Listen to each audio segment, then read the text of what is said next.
ถึงเดือนนี้อาจารย์หนุ่มเปิดอ่ะเป็นไงเอ๊ะอันนี้ขนาดดอก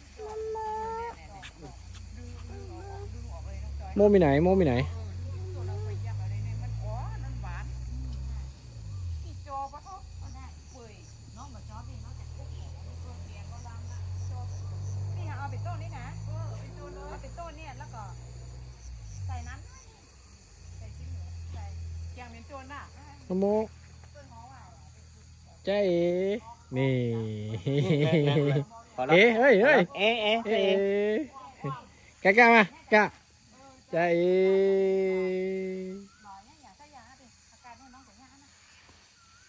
ถึงเดือนนี้อาจารย์หนุ่มเปิดอ่ะ เอ๋ฮะ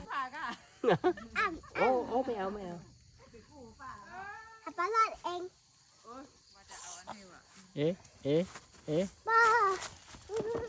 เอาแล้วโดนหมดครบ